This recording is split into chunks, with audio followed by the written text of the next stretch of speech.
All right, what is up, my brothers from another mother? In today's Skype call, I'm actually on with, you can see on my screen, Rollo Tomassi, and you guys know that I've recommended his book a number of times in my videos. So I'm very grateful that he's taken some time out of his day today to have a chat with me. Um, he's also a car guy, which is kind of cool. So I was pleased to learn about that. But yeah, what I want to do is kind of get into Rollo's like origin story, why he kind of went down this rabbit hole of taking the red pill and then telling the story to enlighten other guys. I know for a lot of people that kind of do work like this, it seems to be like, their wounds become their work. So, Rollo, like, yeah, what's the scoop behind the Rational Male and all the stuff that you've been working on? Well, thanks for having me on, first of all. Just sort of getting familiarizing myself with you. Um, I started the Rational Mail, the blog, about 2011, and prior to that, I was a moderator and just a constant presence on a forum called SoSuave. And SoSuave was originally just a pickup artists forum, and it was I originally thought it was probably the biggest one, although I know that there's a lot larger ones now. However, it's been around for quite some time. I think I got involved in the forum just as a regular poster for gosh, it would have been 2002, maybe 2001. So I've been writing what I write for over a decade. A lot of the stuff that I posted and a lot of the interactions that I used to get involved with on SoSuave, that has been going on for quite some time, and much of the ideas that we hashed out back in the day ended up becoming blog posts for me when I started the blog. I had some guys. We had a really close group of guys on that forum who basically just said, "Hey, you really need to do a blog." There's this guy named Royce, or there's this guy named Roosh, and I think they're like telling me, your material is up in their caliber, material. And at the time, it was me just basically giving advice to guys on, why it is that women do what they do, and why it is they are lacking any kind of success for just with women, or just in life in general, and things like that. Was it And was it so, something that you were trying to solve for yourself? Like, was it like, were you that beta bitch that you need to kill, like, the average frustrated chump sort of it's thing? funny. I just yesterday I got into this with Christian McQueen, and I have been that guy, and I have been a very upper echelon alpha, and I've been omega. I've been all over the board. So Yeah. when I was younger, when I was in my teens and my early 20s, I was very much a very plugged in, very blue pill guy. Um, Very much subject to my own conditioning. If you read the book, you'll understand what I'm talking about there. But very much not even so much a people pleaser as much as a woman pleaser. And I was brought up in a very, I want to say liberal. I wouldn't say liberal, but certainly a household. I had a stepmother, and my father was who I lived with my brothers, and it was very much a pro-feminine, feminine primary household. My father was a very confused kind of guy.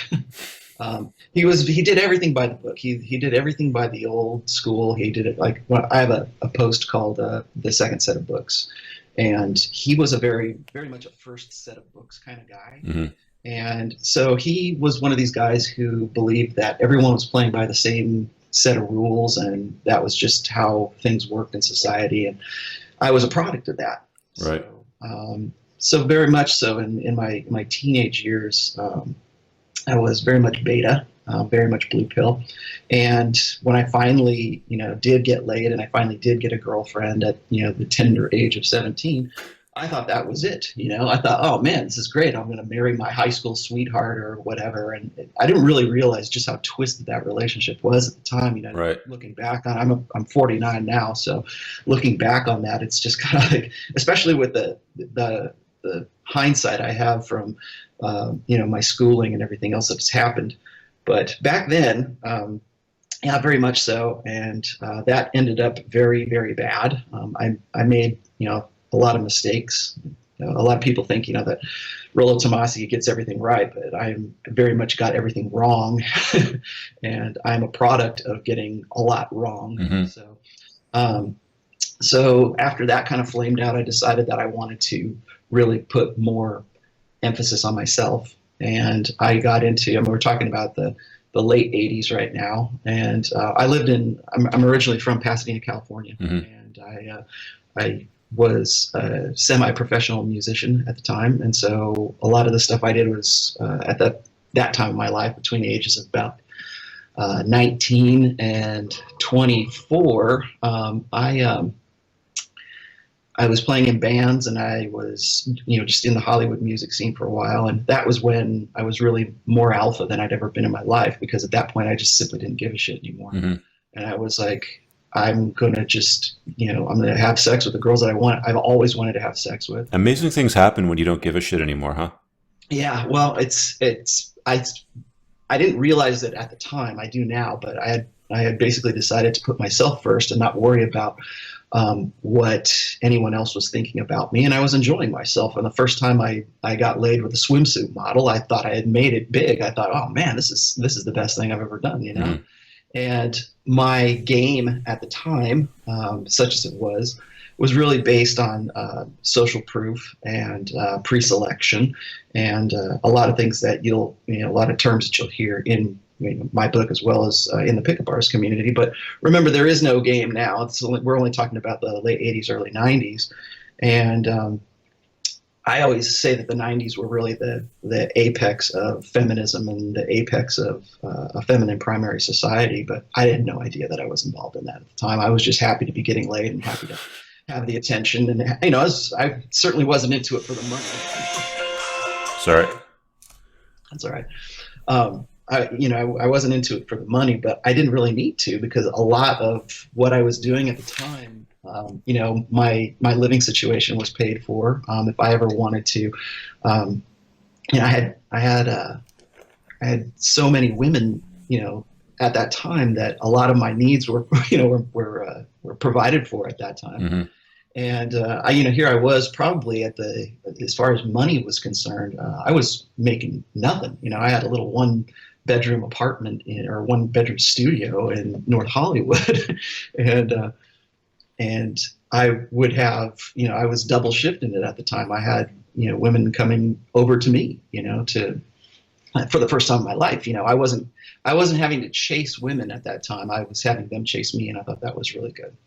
And then I met a woman who I decided to get into a long-term relationship with. How old were you at the time? Well, I was 24, 23, 24. Okay, so you weren't even taking your own advice at that time? No, of course not. I was in college, but I was just in a local community college at the time. And, it was just sort of, I realized I needed to get into college, because at some point the ride was going to be over. And I'm a very creative, very driven kind of guy as it is. So I figured, well, this is something I need to be doing. Although I wasn't really applying myself as much as I probably could have. Okay. So anyways, I got into a relationship with this woman, and she's the one that I describe as the BPD. She's the borderline personality disorder. Oh, yeah. And I had gone from being I would say, just for lack of a better term, an alpha man, to being just this lowly beta to, a boxed egg has these, characterizations of, but I was probably an omega, according to Vox at that time. Mm-hmm. Because she had brought me from being this, semi-pro rock star to just being this, piece of shit, mm-hmm. And it was all about jealousy, and it was all about. It was because you were jealous of her? No, she was jealous. She was jealous of you. Okay. I couldn't, because she knew I was in bands and everything okay. else. It was very, very possessive, like psychotically possessive, mm-hmm. And. I didn't realize at the time. I didn't even know there was such a disorder as borderline personality disorder, and I didn't even realize that that's what she had until I got later on into my early 30s, and I was studying psychology at that time. Quick question for you before you continue. How amazing was the sex with the BPD chick? Oh, she was crazy in bed and crazy out of Right, bed. like it's off the chart always in Oh both yeah, areas. all the Yeah. time. Okay. Yeah, I mean, porn quality Right. sex all the Okay. time. And but like I said, crazy in bed and crazy out of bed. So so yes, and then that's what kept drawing me back in, because I kept thinking this is the one, and I had one-itis. I had Hmm. very much the soul. I was very much subscribed to the soulmate myth, and I thought for sure that this was going to work out, but I kept making excuses for her, and I kept making excuses for myself, and I was a different person. I mean, a completely different person than I was literally a year before I had met her. Right. And and so that carried on for just about 4 years, and that also ended very, very nasty and very ugly. And even to this day, it's like, I know I have friends that she's still friends with who tell me that she's still the same person, and she's still living with her mom, and still enjoys Winnie the Pooh and Disneyland and shit like that. And it's crazy, because it's like there's no maturation, there's no moving on or anything. And that was what really opened my eyes to the fact that there's something seriously clinically wrong with her. And so once I realized that, once I understood that it wasn't me, it was her, Hmm. that's when I sort of became the old guy. I became the guy who I was beforehand. And we had broken up, and I started non-exclusively dating, and I again put myself back into that mentality where it's like I'm putting myself first. Hmm. I got into a major university at the time, because I realized I had spent all this time fucking around, and I needed to catch up. And so I realized that, and that's right around that time I was dating non-exclusively, and one of the women that I was dating non-exclusively ended up becoming my wife, who is my wife now. Okay.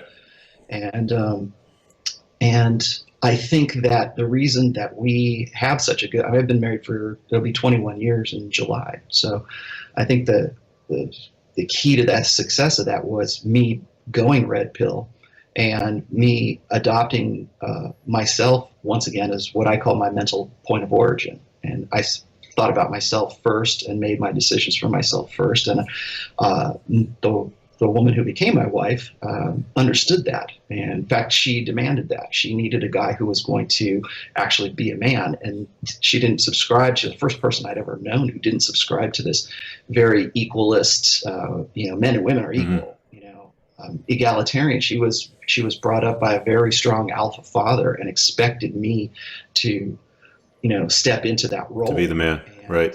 yeah, and I quite honestly, at that point in my life, I was thinking about myself, and I was putting myself before anything else. And that sort of triggered something for her, to say, well, this guy's got some potential.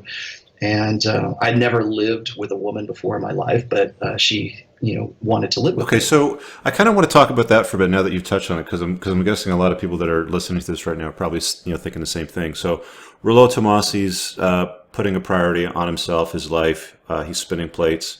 He's trying to become a better version of himself. Of course, he's not exclusively dating. How did you like what rationalization did you use in kind of sifting through the women that you were dating, the plates that you were spinning, in choosing that woman for your wife? Like, what was the process that you used to kind of like whittle that down? Well, I think it was, having the experience that I've had before. I'd come to, um, in my rock star 20s, my notch count is right around 40, a little bit above 40. And so I've been with plenty of women. And up to the point that I met her, I had been in 3 long-term relationships. I'd been with a psychotic, BPD woman. I'd been with women who were really, really fun to be with. And I've been with women who are really a lot of work to be Hmm. with. And so at that point, you have to understand that I'm not really making it. I really, honest to God, did not want to get married at that point. And if I were to go back in time to that particular time, I might have held off a bit longer. But it just felt right, and it just felt like she was somebody that wasn't like any of the very equalist, egalitarian leaning women that who were brought up on what I call the fempowerment narrative. And she expected me, literally, she would hand me the keys to her car, and she expected me to drive her car, Right. even if we were out together and we happened to be in her car. She was the first woman that said, "Here's the keys, you're driving." Yeah, I've had a few women do that to me. All right, yeah, let's go. And so, and honestly, it was a very foreign feeling to me to be expected to do that, because I was expecting that even up to that point, my mind was still stuck in egalitarian, equalist, gender roles between men and women, and that I was always taught that that we need to be equal with women, and we need to be supportive of women. And here was a woman who was like saying, "You're going to be the man. That's not how this is going to work. We are a complement to each other, but we are not equals of each other." And I didn't understand it at the time that was, I mean, she didn't say those words to me, but that was the situation that was developing between us. And it progressed from us dating non-exclusively to her asking me to be exclusive. And that was also another first for me as well, because usually it was me, if I wanted to get into a long-term relationship with somebody, it was usually me saying, "Hey, why don't we be exclusive? Why don't we be monogamous?" And here was another woman who was saying, "I want to be your girlfriend. I want to be a long-term thing with you, and I don't like the idea of you having sex with other women." And I'm like, well, and she was certainly the hottest girl that I was with at that time. And quite honestly, I was again making the decision based on how good the sex was and how hot the woman was. But there was something else to it, and what made it stick was the fact that she was very complimentary to me, and still is to this day. I had never met or been in a relationship with a woman who didn't have daddy issues at that point in my life, and she didn't. How old were you when you got married? And I was 28. And how old were you when you figured you'd fully taken the red pill and it set into your system? I would say probably right around that time, 28 to 30, somewhere. And was that when you were still writing on the So Suave forum and blogging and stuff? No, that was well okay. before that. I didn't really start participating in the So Suave forum until probably around 2000, 2001. Okay. And so, but during that time, I got back to college and I dual majored. I've got a BFA and I've got a BA or BS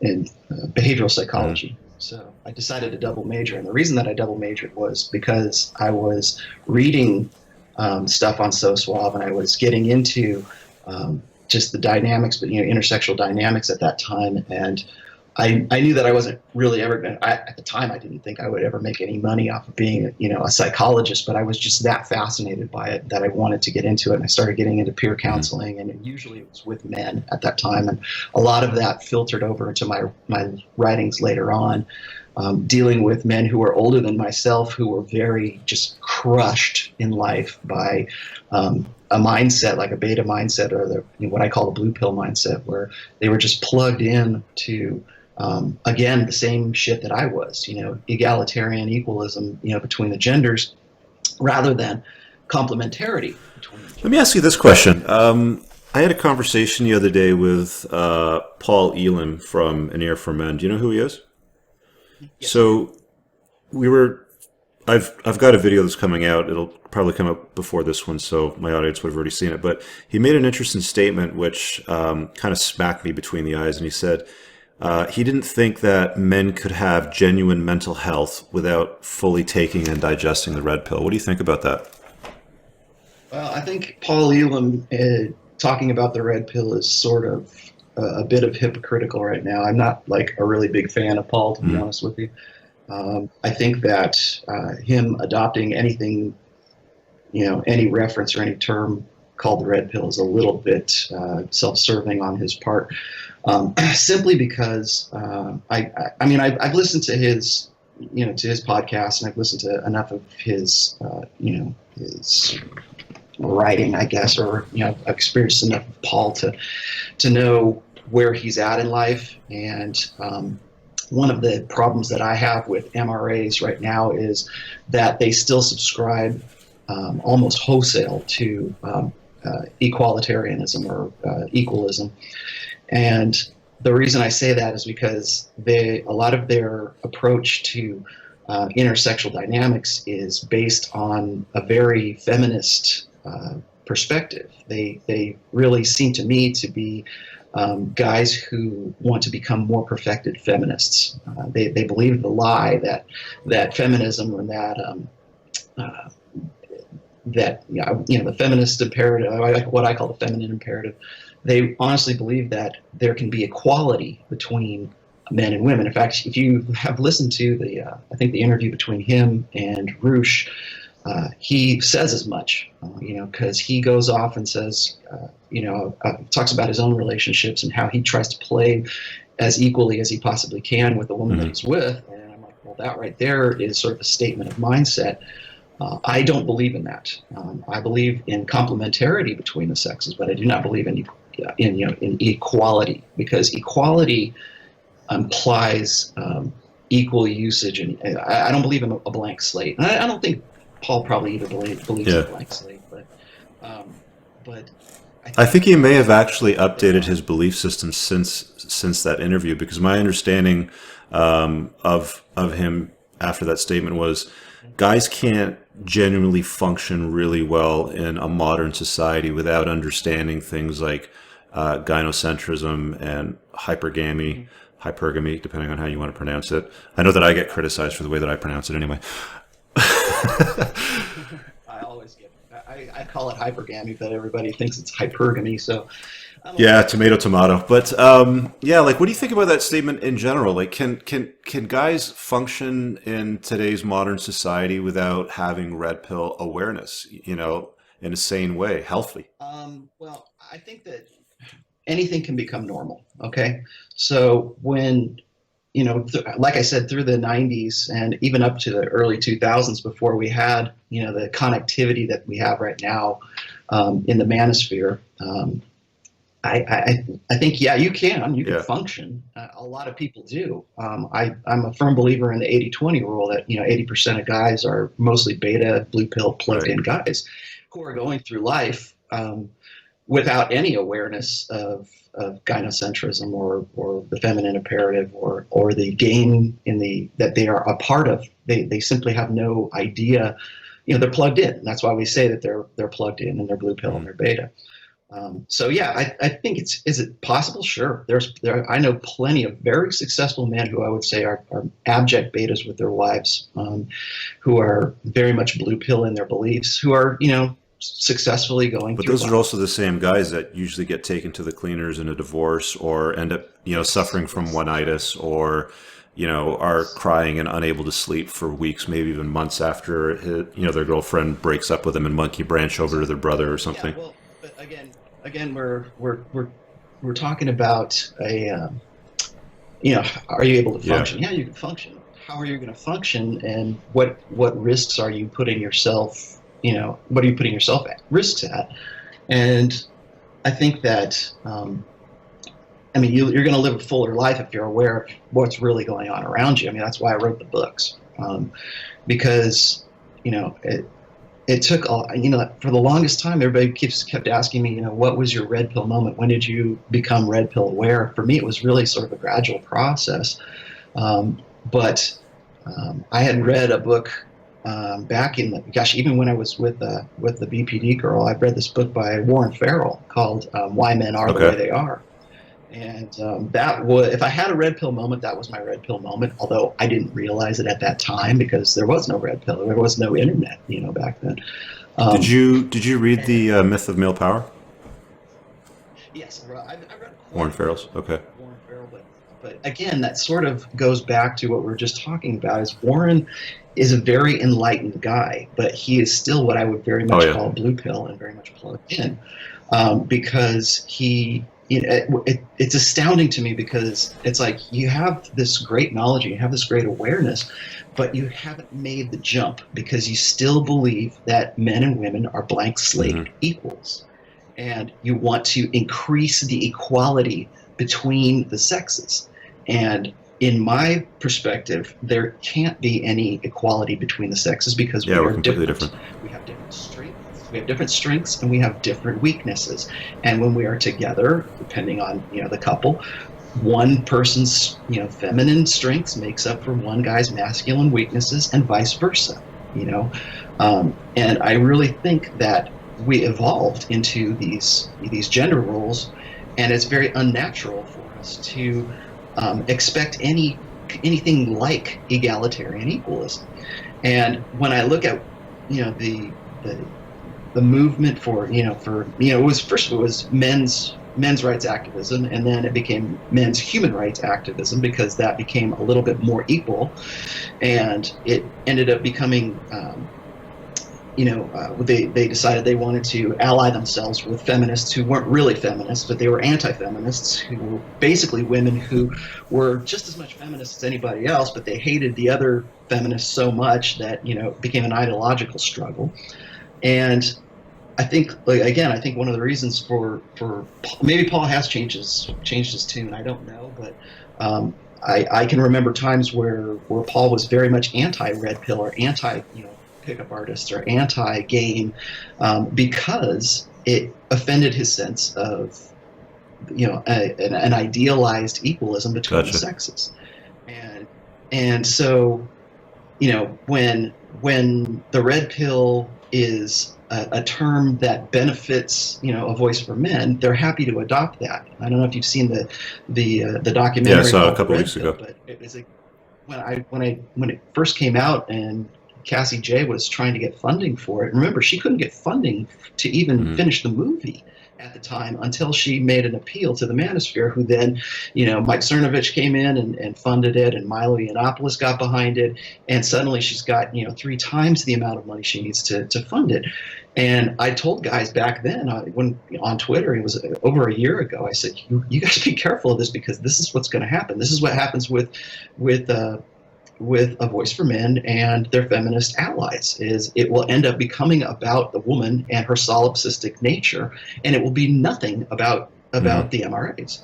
And sure as shit, that's exactly what the movie is about. It's about her journey of self-discovery, and it's basically her story, and the vehicle for that story just happens to be the men's rights activists. And so if you get, and then of course it turns into a very predictable free speech argument that is always useful for publicity and outrage. But essentially, the story is not about the MRAs. Yeah, it's about her story. Her. Yeah.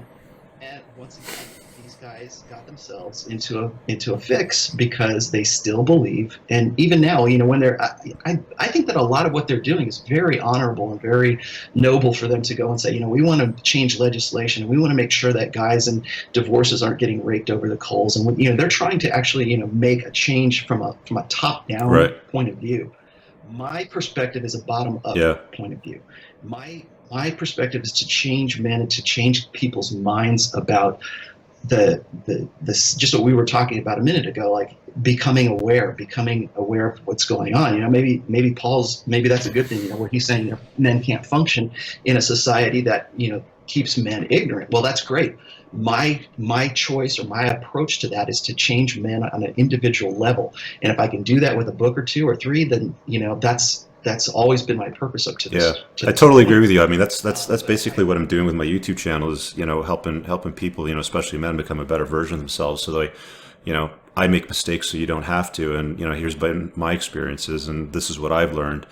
And I get daily messages from people thanking me for either recommending resources like your book, saving their lives, getting them out of shitty relationships. I mean, I coach people now, over the phone on a platform called Clarity. But I totally agree with you. I don't believe in standing on Capitol Hill with a big fucking sign and a barrel with burning shit in it, and we want our rights. I think that I think if you take the red pill and basically change the lens in which you view the world, and see it for what it truly is. And like you say, to unplug from the matrix, then it just helps you become a better, more aware version of yourself. So you make choices based on a new belief system, which gets you better results out of life. Well, I think that a lot of the MRA's approach, like I said, I think it's honorable, but I think it's Well, they're trying hard. not yeah, it's not Yeah. operable. Um, they would like to make sure that there are laws that judges will have to abide by that will be more equal. In my perspective, I want to change that judge's mind and make that judge Yep. red pill to begin with, so that things can change. And honestly, that's where feminism began. It was in like trying to coerce and change women's minds about their positions in life and their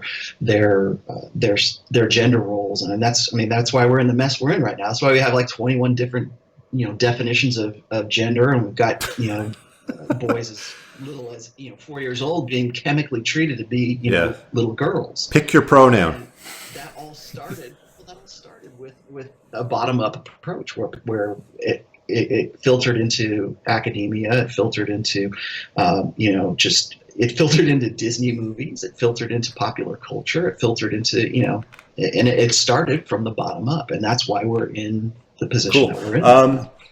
But I think that the MRA's adopting the red pill as a term that they want to associate themselves. Like I said, I think the reason that I'm a little bit pissed off at that is because they were very anti-red pill for the longest time, and now they're adopting the red pill as their moniker.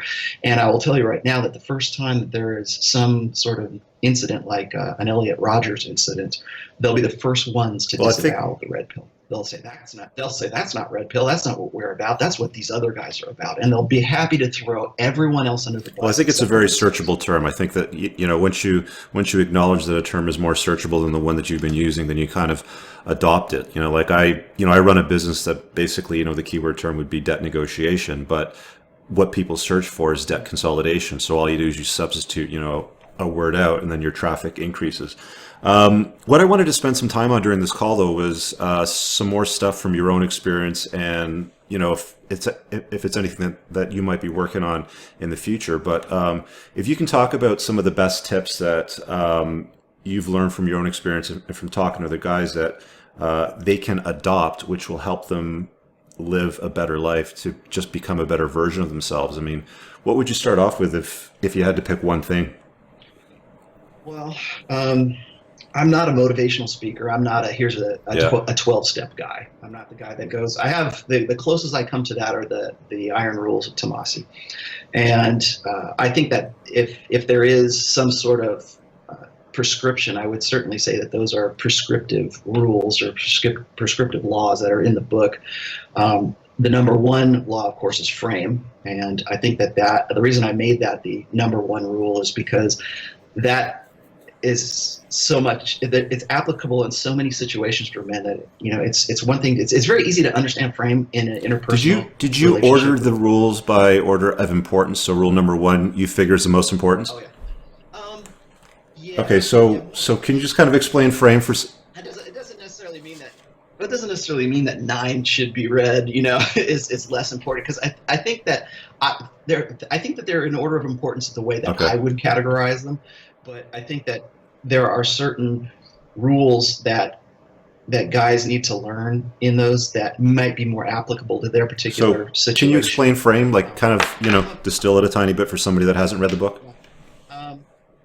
Well, frame is actually a psychological term, and what it means is that when you are entering a person's frame, you enter into their reality and the world that they create for you.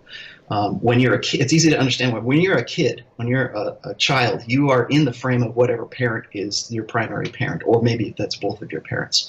So it's very easy to understand that whatever choices they make, or whatever direction that they want their lives to go in, you're probably going in that direction as well. So it's really easy to understand it from the perspective of being a parent. And then the idea, the concept of frame really can be extrapolated to, your work situation for people who have a supervisor at work, or maybe even you're the supervisor, or you're an entrepreneur and you have people who are working for you. Well, people, have to enter into your frame for you to achieve the goals that you want. I think that when we get into intersexual relationships between men and women, I think that a vast majority of men automatically presume that woman's frame is going to be the frame into which they are going to put themselves in. We even have a little cutesy term for it. What's happy wife, happy life, right? And guys love that stupid ass term, but what that is it's a surrender. It's an expectation to already be in a woman's frame from the beginning. And so her decisions and her, we always tell guys, oh, you need to be more supportive, or you need to respect women's decisions, or respect a woman's right to choose. We even say that, respect her her prerogative. She can change her mind whenever she wants to, and guys get that into their heads, and we do that constantly, where we empower women, we disempower men. And that was probably one of the hardest things I had to really disabuse myself of, like when we were talking about mental point of origin, because when you are a blue pill man and you've been conditioned for so long to expect that and to think that, well, I need to play on equal terms with my whoever my wife ends up being, whoever ends up being my long-term girlfriend. And guys will do that. I mean, I talk about that in the book quite a bit, about how men will, or young men will, change their lives to accommodate a relationship because a woman says, I'm going to go off to this college over here, and he might have a great opportunity at another college somewhere else, and that guy's going to say, well, I want to be a supportive boyfriend, so I'll change my life and make sacrifices for our relationship so that we can stay together, and I'm going to go to the same college you are. Or what that is that's you entering into her frame. Now that's really an extreme case. Okay, we make decisions every day to either choose our own frame, or we choose the frame of someone else, or we enter into the frame of someone who's making decisions for us. That might be out of necessity, but I really think that the fundamental basis of putting yourself as your mental point of origin, where your first thought is it's what I call enlightened self-interest. I cannot help anyone else until I can help myself. And once you adopt that and you realize, I'm only interested in a relationship with a woman where that woman is entering into my frame, where I am making the decisions, and I am, the captain of the ship, and I'm driving the car, then things work better for men and women, I believe. I think a lot of guys get into these situations where they, instantly acquiesce to their girlfriend or their wife's frames, and she ends up being the authority in the house, and she's the one that the kids go to get permission to do things, and not you. And it's all about her friends and her family and her decisions and her career, and you're just along there to be a really good, supportive, beta male dad, up until the point where she decides that, you're not what she wants in her life anymore, and she wants to move on to, now that she's more financially secure and she's got the security that, her hypergamy needs, she's decided to move on to the more exciting alpha bad boy. I think that the frame, I say this in the book as well, the frame you enter into that relationship with when you're single is going to be what's going to set the benchmark for that relationship later on. You probably have this too. I constantly get guys who say, I lost the frame, Rollo. How do I get it back? And I used to be so alpha when we were single, but now I'm beta after we've become married. And almost universally, the reason for that is because the guy has just basically surrendered frame, because that's what he believes. He never killed that part of himself. He never disabused himself of that blue pill conditioning. And I say that that's conditioning because in a feminine primary society, there is a plan. There is a structure around men being ready for women right about the time what I call the Epiphany Phase, right around the 29 to 32-year-old phase, where women are sort of cycling out of the sexual marketplace, lesser than they, to a lesser degree than they were before. And it conditions guys to be what I call pre-whipped, so that they're ready to forgive that woman of any indiscretion she might have had. They're ready to adopt her. She's a single mother. They're ready to adopt her children because she's a changed person, and now she's going to make him wait to have sex, and but she never had to do that when she was in her 20s with the hot guy in spring break. The Cancun foam cannon party. Yeah. Foam party.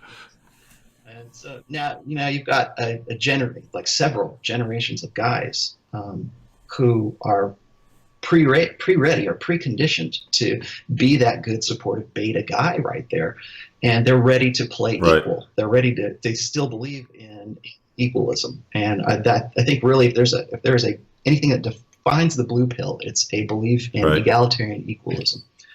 And so that's really my take on frame.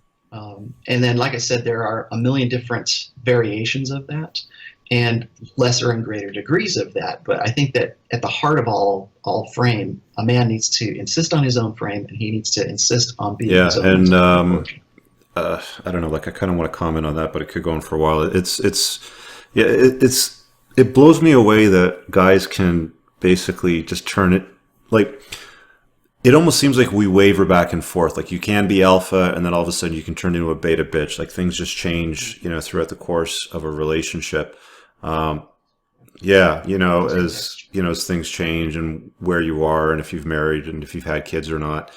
It's an interesting journey. But I would definitely echo the all the iron rules. In fact, I think I made reference to one of them the other day in one of my videos when somebody was asking me about how long I should wait to have sex with a woman. And I think I quoted one of your iron rules off that. Okay. Mm-hmm. Yeah, that's I believe that's number 3, where I'm saying that any time a woman is making you wait for sex, that the sex that, even if it comes after that, it's never as good as if it is that urgent, immediate, anxious kind of sex. That's the animal stuff. I always say that, and a lot of people catch me on that. They try to catch me on that, and I say, well, what are you saying? Are you saying that a woman should be a slut and she should just not just get after it with you immediately? And I always have to correct guys and say, look, it's not about her being a slut. It's about testing for genuine desire. And I think it was Mark Manson who had said something about whenever you're approaching a woman, or whenever you're proposing an idea, becoming intimate with her, or you ask her out for a date, the answer should always be hell yes. And hey, do you want to have sex with me? Hell yes. Hey, do you want to go have a drink with me? Hell yes. Do you want to and that's the level of interest and level of excitement that has it. It should be difficult, the most difficult thing in the world for a woman to resist having sex with a guy. Anything at all. The hell yes guy. And you're completely right. And I actually this is one of the most early videos that I made on my channel, was making better decisions based on fuck yeah or fuck no. And if a woman's like, yeah, maybe I could go out with you, sort of thing, or they're kind of wavering. It's fuck it, I don't have time for it. Hesitation. Yeah, if there's hesitation. Yeah. Well, and a lot of pickup artist guys will say, hey, look, you can always push past that, and you can always get, stimulate more interest. And I think they're right, but I think that it all depends on what you want out of that experience. Is it worth it to, I think it's a real fine. That's the artistry of pickup. Is the juice worth the squeeze? Knowing what is worth. Yeah. Exactly. What's worth investing yourself into. And I think a lot of guys, especially beta guys, they automatically want to do that because they believe in what I call relational equity. And they think that if they invest themselves, if they make sacrifices, if they hold on, they say, okay, yeah, you're right. We shouldn't have sex until you're ready and you're comfortable. And we're all on the same page and you feel good about me, and go on with that and respecting her and doing everything that, that the blue pill has taught them. They think that that's going to be appreciated, and they think that that is going to be the key that gets them, in that woman's pants, and later, they get together and have 2.4 kids. And I think that a lot of guys don't realize that there is a flow to being with a woman, and there's a time where you need urgency and you need anxiety and you need dread and you need to trigger all of the triggers that are involved in a woman's alpha fuck side of hypergamy. And then there's times where it's like you need to maybe you need to back off from that a little bit, but that comes afterwards. It's usually hot sex first, and then let's talk about a relationship. Because if there's no urgency and there's no genuine desire for that guy, or a woman has to build up some, some attraction for herself or convince herself that she really is into you and she really wants to have sex with you, well, I'll tell you this, the sex is going to be mitigated and it's going to be less and worse than what it would have been if you had that urgency and you had that natural. Absolutely, totally agree. Okay, I want to ask you one more question before we kind of wrap this up, because I've only got about another 10 or 15 more minutes. But what is your view on like living as a MGTOW versus living with red pill awareness? I mean, you're a married guy, you've been married for 15 years, so you're going to view this from the lens that's a little bit different from the guys that are coming from the MGTOW world. But you've got two opposite ends of the spectrum. I mean, you've got the blue pill beta bitch plow horses that are just basically their wife's toy, to the guys that are kind of like more in the middle, and you kind of move down the scale a little bit more, like red pill awareness, sort of living, dating, marrying sort of thing. And then you've got like MGTOW on the far end, where way on the end is a guy living off the grid in a wood cabin that doesn't even have a bank account, to the guys kind of closer to me that might be, what they, the terms they use are like pump and dump or whatever. So. Well, I'll tell you, and my views on MGTOW are all on the blog and in my books, but I really, a lot of people put MGTOWs down, and I think that that's not really fair in some senses. I think that MGTOW guys, they have the right idea, but I think they have the wrong idea in that they can exit the game. And I really see sort of MGTOWs being by order of degree. I see guys who are very much anti-women and don't want to have anything to do with them. And they think they're going to, remove themselves from the game, and they're never going to have to, because the risk is too high and I'm never going to deal with her. And I see a lot of those guys who are red pill aware. I would say that almost universally, 100%, MGTOW guys are red pill. But I think where they differ is they're basically saying, I can live without a intimate relationship with a woman. Right. I think that's the biggest difference, right? Right. And what I think is that, honestly, and this again goes back to by order of degrees, is I think that even you and I and anybody who becomes red pill aware and, sees the game and sees what's going on, he's, like Paul Elam says, is gynocentrism. Those guys are already going their own way. You're already cut yourself away from the matrix. You cut yourself away from playing along into a social mechanism that chews man up and spits it out. And you have, any mistakes you make after you become red pill aware, that shit's on you. So I think that by order of degree, anybody who's red pill is going to be going his own way, because you have to relearn, or you have to start making decisions for yourself based on truths that are now, part of your life. And I'm sure you know this, that anybody who goes red pill, there's no going back to it. There's no living in denial, because even if you were just to completely disavow it, you're going to see things going on around you in society or in media or in your friends or whatever. I know lots of guys. Tucker Max is a really great example of this, where he was very much red pill for the longest time, and now he's very much blue pill, because his wife and his kids are pretty much motivated him to, get it. He has to still get back into being Tucker Max or whatever his brand is, but he's got to change it. He's got to change things up. But I would say that, for all his purple pill advice, he still understands. He knows what's going on. And that's a really shitty place to live for a red pill guy. But I think as far as MGTOWs are concerned, I am far more hopeful for MGTOW guys than I would be for like MRAs or for purple pill, dating coaches and shit like that.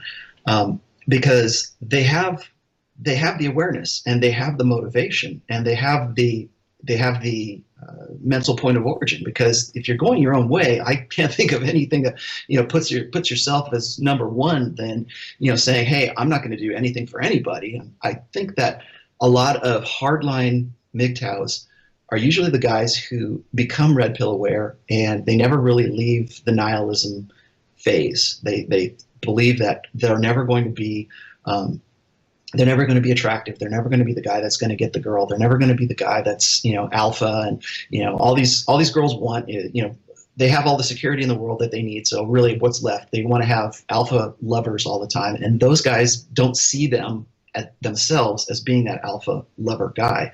So they say, hey, you know what? Fuck it. I'm just going to leave the game. I'm done. But you can't really ever leave the game, and it's just that's the state that we operate in. I was telling Christian this the other day, is that I think that the mistake that MGTOWs make is that they think that if they are never going to, approach women, or they're never going to talk to them, they're just going to live their lives and, take the great motorcycle, quest across the country or something. Even if they do that, they're still dealing with the waitress at the diner. They're still dealing with their mothers. They're still dealing with sisters. They're still dealing with, any woman who, maybe they're not intimate with that woman, but they still have to deal with the feminine mindset. They still have to deal with all of the stuff that comes along with feminine and female nature. So you never really get away from the game.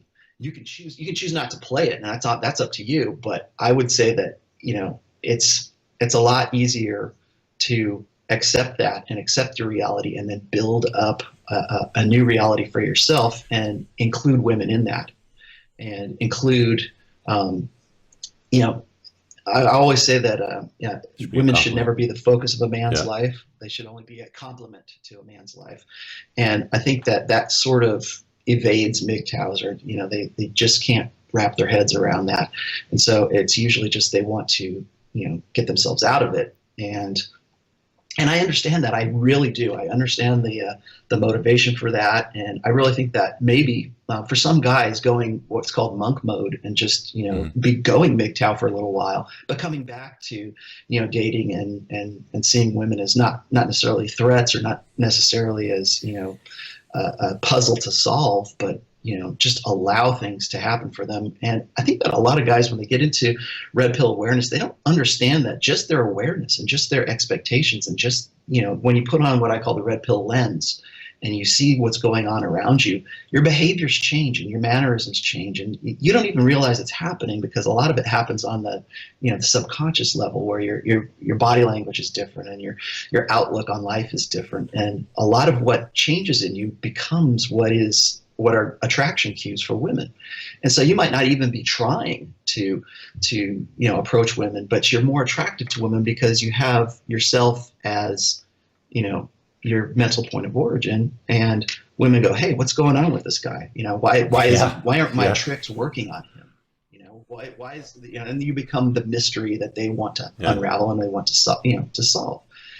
And I think that MGTOW sort of, I don't know. I want to say they hobble themselves, or they have handicapped themselves in that respect, because I want to say it's, I'm sure there's a lot of anger in the MGTOW community, but I think that you can move past that. And in the second book, and on my blog, I have a post called A New Hope, and a lot of guys get hopeless as part of their red pill awareness. And what I'm trying to say in that particular chapter is that you can rebuild that. You're never going to achieve blue pill goals with a red pill mindset, because the blue pill goals are lies. They're built on blue pill conditioning.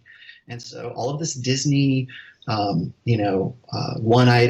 soulmate myth bullshit, all of this, I'm going to get a girlfriend, and still have yourself working towards blue pill goals, but I know the red pill now, and so I'm going to be able to do this. I'm going to be able to pull this off. Well, actually, that puts you in an almost more dangerous position than if you were just, simply blue pill trying to figure things out. And I think that a lot of MGTOWs really get hung up in the nihilism phase, and then their decision to resolve the nihilism is just to simply say, fuck it, I'm out. I don't want to deal with it. Whereas other people, they never really kill their blue pill conditioning, and they never really kill the beta. So they still say, okay, I'll go red pill, and I'll accept that, and I understand it, and I don't like it, and it's very ugly, but I'm going to use it because now I have the keys to the castle, and I'm going to figure out how to get my princess. And they end up getting burned because they actually do get the princess, but they don't know how to deal with it, and they don't know how to deal with what comes after that. And that's one of the reasons I'm really anti-purple pills, because a lot of guys, particularly nowadays in the RSD community, are selling the idea that you can go out and get your perfect relationship and get your perfect girl and find your quote unquote quality woman with these red pill skills, but it's a blue pill goal. And I think that a lot of guys, people always say, well, if you're a pickup artist or if you're an alpha, you have to have a red pill mentality. I'm saying, no, you do not. Those are mutually exclusive of each other. So it's entirely possible to be a very plugged in blue pill alpha. And it is very entirely possible to be a very, beta guy who is extremely red pill aware. And those are usually the guys who are MGTOWs. And I think that it's a mistake to think of, if I'm red pill, I am therefore alpha, or vice versa. And so they're very much blue pill alphas.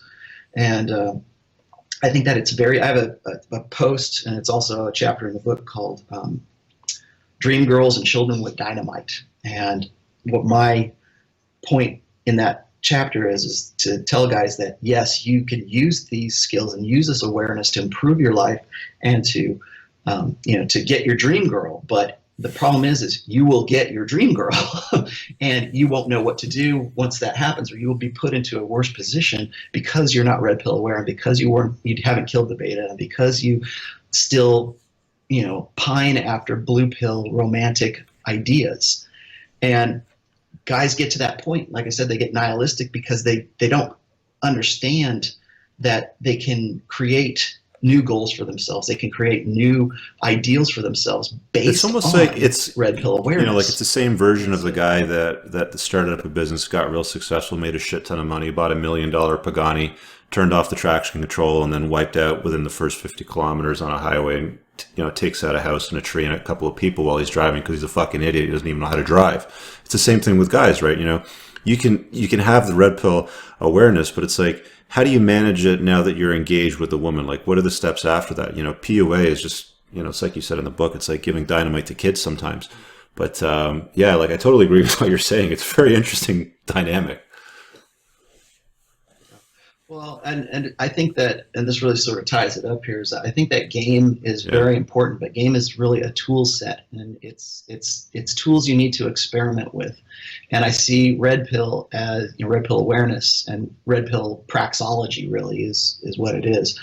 I see that as the theory, and I see that as the fundamental understanding that's necessary, at the same time that game is, because game without the red pill is just rote memorization, and it's just, like you said, driving the car instead of being able to know how to fix a tire and why a car runs and why the engine works and why the car is what the car is. And you can go ahead and you can drive it, but that doesn't mean you're going to ever really understand it. Whereas if all you had was red pill awareness and you never went out and practiced it and never really put it into operation in your life, then it just remains in the realm of theory. And it's, people always give me grief saying, well, all you really write is, you're just a keyboard jockey. All you do is write theory all the time. I'm like, well, no, actually, you don't know anything about me and my life and my career and what I've gone through and what I've done. I'm very much engaged in the game and the practical side of things. But I think that there needs to be a marriage between game and the red pill, because game informs the red pill and vice versa. Red pill informs game. So red pill is the theory, game is the practice. And if you stick to just one or the other, you're never going to have a full picture of it. And that's when you get into trouble. That's when you get into, not knowing what to do with your dream girl, or why she's always shit testing you even afterwards, or why you backslid into being a blue pill beta after you finally got your dream girl and you signed on the dotted line and you're, financially beholden to your dream girl. And I think that without that red pill knowledge, and understanding, you're all right. Cutting well, off let's end it on that note. Do you have any new material coming out in the future? You working on any new books or anything, or what's happening? Yeah, I do actually. I've got a third book in edits right now, probably final round of edits. I was going to have Private Man, who just recently passed away. I was going to have him write the foreword to my third book, but now that he has gone to the other side, I'm Okay. going to be writing the foreword myself. But I have a third book that's in the works. I expect it will be the end of this month or early into May is when it'll be published. And again, Cool. it's part of the Rational Male series, and it is Awesome. called Rational Male Positive Masculinity. And so that will be very soon. And then also the second book, Sam informs me, is just about ready to go for Perfect, because I haven't the heard it audio yet. version of the second book. So those are the things. Yeah, so that's coming up. And then also in September, and you can look this up on my blog, I'll be speaking at the 21, I think, conference or convention in Orlando, Florida, with myself and just an all-star red pill, lineup. Myself, Christian McQueen, Goldman, and Tanner Guzzi. We also have Ed Lattimore's coming out. And just a ton of other. We've got. I think we're trying to get Mark Baxter as well, but just a ton of guys who are just luminaries Cool. in the manosphere are going to be there. So, that's All right, and I'll link below in the that's description, your blog and the books and everything. If you were to recommend one book to men that's not one of yours, which one would you recommend? I always recommend. Robert Greene. Well, 48 Laws of Power, I think, is the Bible. But I tell you, what's almost better than that for men in seeking to make themselves better, I would suggest Mastery by Robert Greene as well. In fact, if you read 48 Laws of Power and then you read Mastery, you will have a very firm grasp. Cool. All right, man. I really, really appreciate your time, and I want to thank you for carving out some of that in your day. Yeah. Thank you.